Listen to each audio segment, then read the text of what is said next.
Hey there, folks. Welcome to another post-practice blitz here on the OUinsider.com YouTube channel. Parker Thune alongside Brandon Drum. And look, we have another episode of the Under the Visor podcast coming your way in the next day or two. So we're not going to steal a whole lot of thunder from that podcast, but we're a week out from the Sooners season opener. It comes your way on a Friday evening, obviously.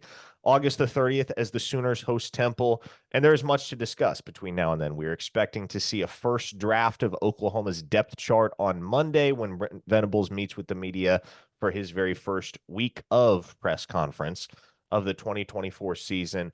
Now, I guess the natural place to start, Brandon, would be, do you expect any surprises when we see that depth chart on Monday? Well, I guess probably offensive line will probably have some surprises, I would assume. I would probably even say that running back might have a surprise or two. There's been a lot of buzz over the last week or so with Sam Franklin. Kind of weird, kind of odd. There, I don't even know how you would want to word that, just because I think it would be naive not to think that Javante Barnes isn't going to be that other guy. But it feels like Sam Franklin may get more run than even maybe I thought. I don't know that as fact. Just people talking. Just people talking. Obviously, Eddie Pierre-Louis, we've heard a ton about him throughout fall camp at the guard spot, and just last night was told that guy is going to be a dude by multiple people. Like they are fixated on him being kind of the big name in that 24 class that has several guys, right? Daniel Akinkumi, who everybody thinks is going to play at some point. Obviously, BJ Brooks. So there's some young cats on that offensive line that I would assume at least maybe in the second half of Temple, probably going to get some run there. And then Logan Howland at tackle is probably going to get a couple of looks. And then I think Keith Ozida, I think that's a guarantee, right? Like as long as he's healthy, he's going to get play no matter what on the defensive side of the ball. Look, I think Jaron Kanig's going to get more playing time than people believe. He's been kind of a lost person throughout Yeah. this fall camp. Yeah, and you know what's interesting with Kanik is that he's exactly the type of dude that you would figure, okay, he probably has more runway than the rest of that linebacker group, at least in non-conference play. I think you probably can expect to see him quite a bit because he has more to prove. And Yep. so he's going to get more of an opportunity to prove it because expectations were so high for him when he showed up, and they still are so high with regard to what he can be. What's Got to be encouraging to me, used right. Brandon, yeah, what's encouraging to me is that you look around this roster and you project what the depth chart might look like in advance of week one, and there's not really a oh no, this again type Mm-hmm. guy, where everybody kind of looks at the depth chart and rolls their eyes and Except for with goes, you oh, and Spencer Brown. if Spencer Brown is on the first team week one, then we'll talk. But it was Marcus Major last year. I think it was probably for many folks Jaden Davis the year before that, where you see that guy at listed at number one at his position, and you're going, we really doing this again? But Davis wasn't bad though. I think that was the funny part about it. Like he wasn't bad at his job. I The don't fan think base Marcus loses Major was either. patience with Yeah, guys very quickly. they And weren't great. How about that? exactly, Yeah. exactly. But is there really any opportunity to be disappointed with what the depth chart is going to look like week one?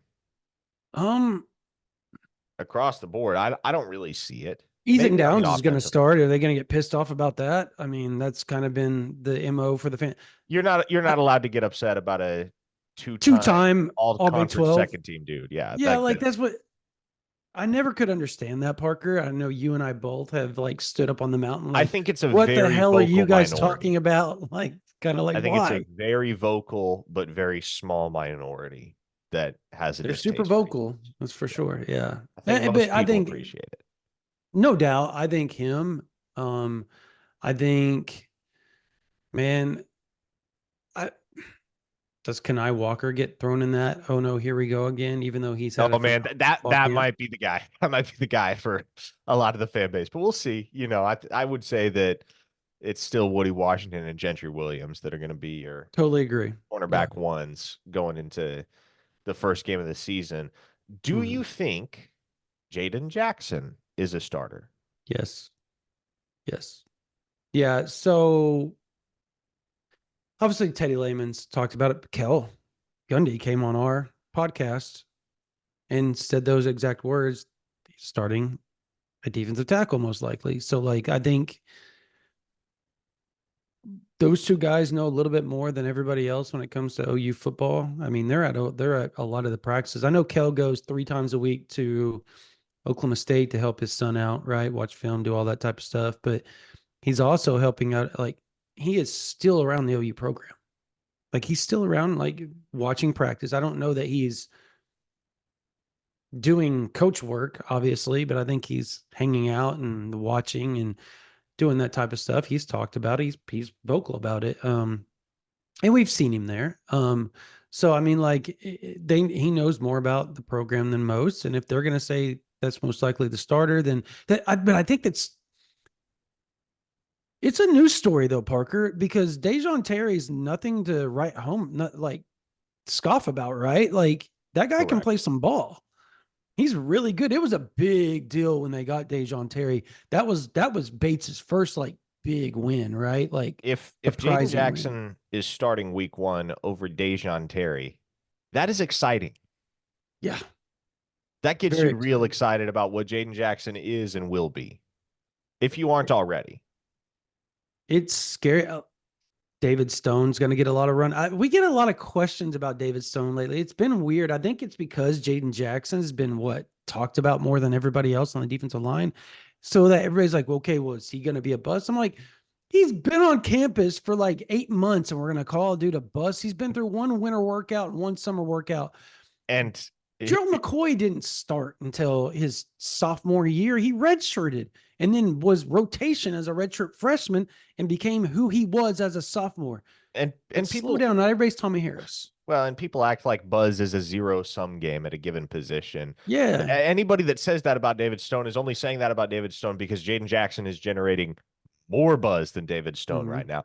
That may just be novel concept here. That may just be because Jaden Jackson is a lot better than his ranking would have indicated when he signed. And There's a if good you haven't chance on put that. that Yeah. together based on all of the various accounts of what's gone on in the practice field, not just in the spring, but here in the fall as well, then I'll go ahead and spoil it for you. Yeah, Jaden Jackson is a lot better than his ranking would have indicated. And the funny part is that when they were both at IMG playing right next to each other a lot of the time, David Stone got a lot of the pub. But what if Jaden Jackson's now obviously David Stone was David Stone before he got to IMG. He was already talked about in 5-star realm at Dell City, right? So it's not like he wasn't a good player. That dude was a bad mother scuther at Dell City. I Yep. watched it. Um, what if Jaden Jackson being so good in taking up blockers at IMG allowed more stats for one David Stone? And that's, again, not taking away from David Stone. Yeah. It's just making a point of how good maybe Jaden Jack and maybe those two next to each other. What if they're the best 1-2 punch in OU history by the time they're done? And I know that's like hyperbole at this point because they haven't done anything, but that's a decent what if, right? Like, it's a chance. But they're both going to play, and they're both going to play a lot. David Stone's going to make sacks in big moments, tack TFLs and big moments. Like, you just relax, people that are worried about David Stone. It's going to happen. It's going to happen. I promise. Last thing, Brandon, as we look ahead to the Temple game, and we'll be able to dig into this conversation a little bit more detail in the week ahead. But if there's one guy, if you just had to pick one guy and one guy only, throw a dart and look ahead to the Temple game and say, in the aftermath of this football game, this is the player about whom everybody will be going, ooh, boy, he's even better than we thought. Who is that going to be? Whether it's a freshman making an early impression or a veteran that really stakes his claim for additional playing time in week one. Okay. So we've talked a lot about Kip Lewis already. We've talked a lot about Jaden Jackson already throughout fall. We've talked a lot about David Stone. We've talked a lot about Caden Woolard. We've even talked about a guy I'm going to name a lot, because he's been garnering most of the buzz, not named Peyton Bowen and not named Billy Bowman at the safety position. I'm going to go Michael Boganowski. Mm. I am. If people haven't realized, the man crush is hard on Boganowski with me. Like, and when you talk to people behind the scenes, Parker, it's the same. Like, everybody is infatuated with him. If I had to pick one, that would be number one. Number two would be Danny Okoye. I think they're both going to make plays. Whether, I don't know in what moment they're going to make a play in the game, but I think people are going to walk away regardless, going, that freshman class is freaking awesome, and it's going to change OU's trajectory defensively for sure. Not sure about offense, but for sure on the defensive side of the ball. How about you? Here's my bold prediction. You're going to Zion Raggins, right? You're exactly right. Oh, You're I knew exactly it. right. Yep. I think at some point in that game, you would imagine the Sooners stake themselves to a pretty sizable lead and can deploy the second and third team at some point. Mm-hmm. I believe you will see Michael Hawkins hit on a rail shot to Zion Raggins. And that will be the moment at which the fan base collectively arrives at the realization that, yes, Zion Raggins is that fast. So that is the guy that I'm watching out for. Yeah. A true home run hitter in every sense of the word. Who would be your second if you were going to pick? And by the way, we did not talk about who we were going to, so people know that was just a guess on my part. Yes, that was a very good guess by Brandon. Very good guess. We did not talk about it. Who's your second? I would say if I had to pick a second one, I'd probably go Bauer Sharp. And that's so good. That was going to be my and that's a less sexy answer. No, it's great. My first choice, but because, Bauer Sharp's the starting tight end. Did you watch that thing with OU? The video that they put up on Twitter with him? Mm-hmm. Bro, he is stupid athletic. Exactly. And maybe that sets in for this fan base in week one. Maybe it takes a few weeks.